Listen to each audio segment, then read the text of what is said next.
Hi guys, welcome back to the Small Barn Workshop and the penultimate day of my 12 days of woodworking tips. And today I'm going to be looking at making and gluing up panels. So here I've got three components to make a panel out of.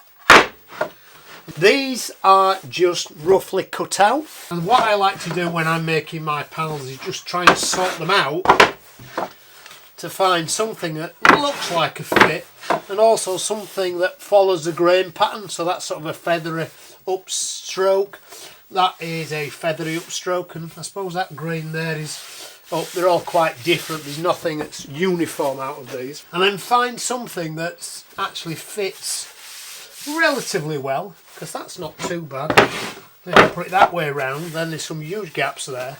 So actually, that fit there's not too bad. Now I'm making these panels from parquet flooring, so it's already got a groove on the back to stop the product from curling. Usually what I like to do when I make my panels is alternate so then if your timber cups, it doesn't all cup in the same direction, and in essence you end up with a barrel rather than a panel. So I usually like to do that, but I can't do this because I'm using these grooves. So I'm going to have to trust that these grooves are going to resist some of the cupping of the timber.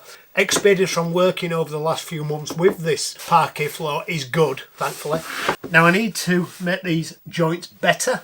Now I could do that with the hand plane, but I'm going to do it on the saw with my taper jig that I made earlier in this series. And to do that, when I cut them, I'm going to alternate the boards, because then if my blade is not 100% 90 degrees, it doesn't really matter, because by cutting them alternate like this, kind of cancels that effect out. So this piece and this piece will be machined face up, and this piece will be machined face down. Now before I do that, I'll just mark them which order they go together in by just putting a couple of random pencil lines in, and then I know that that's how they're going to go together. And I'll turn that one over and I'll just put a couple of pencil lines on just to remind me when I put them through the saw, that's the way up they're going to be machined.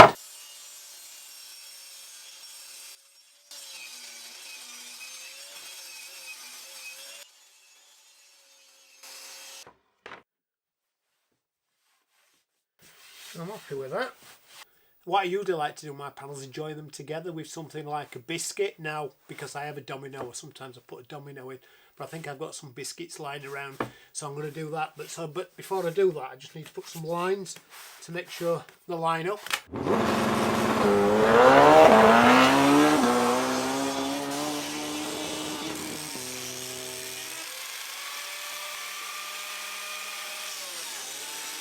Another thing I like to do just before I glue anything up with biscuits or dominoes is just to actually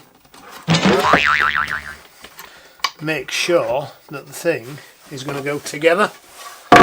Nothing more frustrating than getting a load of glue on and then finding you've missed a domino, or you've misaligned one, or for some reason you've got it on the wrong setting and then everything's covered in glue. See, already I've realised here that these dominoes that I found are not all the same size, but now I'm aware of that, I can make sure this panel's going to go together with the grooves that I've put in.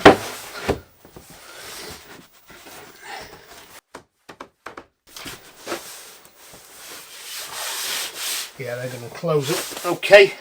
Okay, so now I've got my panel ready to glue up. I do have one of these really nice glue bottles, but because the glue's a bit thicker in here at this time of year with it being cold, I never find it flows properly. I really like gluing up with my glue in a washing up liquid bottle, and it's free. And also when it comes to glue brushes, I have this lovely little Rockler glue pot and the matching brush, but I like to use these, which are IKEA pastry brushes, are exactly the same thing, and they're only £1. So I've got a couple. That's the pastry brush. That's actually a bigger version of it. I think this one might be £1.50. I actually cut the bristles shorter with this because they was quite long, and actually that matches the length of the bristles on the Rockler glue brush. I think the Rockler glue brush and set's about £20, I think. So £1.50, £1 free, and actually you can cut the bottom out of a milk bottle to use that to hold your glue instead of that, and that's also free. So you don't have to spend a lot of money on glue up brushes when there's cheaper alternatives.